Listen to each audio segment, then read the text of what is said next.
ഓണത്തെ വരവേൽക്കാൻ മലയോരത്തും സജീവമായി.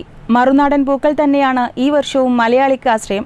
ആവശ്യത്തിന് പൂ ലഭ്യമല്ലാതായതോടെ വിലയും വർദ്ധിച്ചിട്ടുണ്ട്.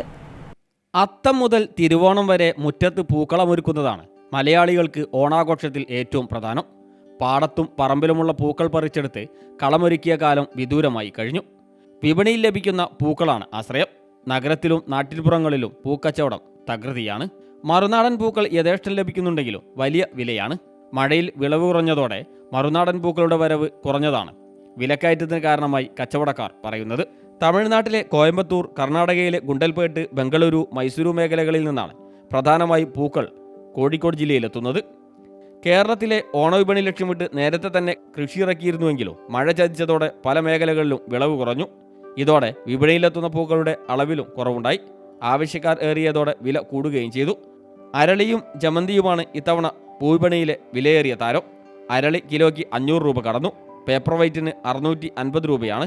വെള്ള ജമന്തി 400, വയലറ്റ് ജമന്തി 500, മഞ്ഞ ജമന്തി 120, ചുവപ്പ് റോസ് 400, മഞ്ഞ പിങ്ക് റോസ് 300, ഓറഞ്ച് ചെട്ടി 80 രൂപ വീതമാണ് കിലോയ്ക്ക് വില. വാടാമല്ലിക്ക് 150 രൂപയായി. ഓണവും വിവാഹ സീസണും തുടങ്ങിയതോടെ മുല്ലയ്ക്കും ആവശ്യമുണ്ട്.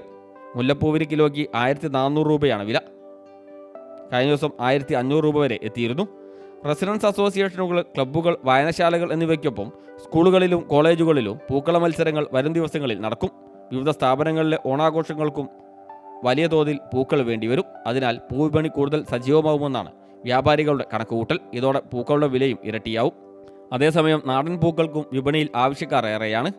കുടുംബശ്രീ യൂണിറ്റുകൾ ഉൾപ്പെടെ വിവിധ സംഘങ്ങൾ കൃഷി ചെയ്ത പൂക്കളും വിൽപ്പനയ്ക്ക് എത്തുന്നുണ്ട്. ജില്ലയിലെ വിവിധ ഭാഗങ്ങളിലായി 10 ഏക്കറോളം സ്ഥലത്ത് പൂക്കൃഷി നടത്തിയിട്ടുണ്ട്.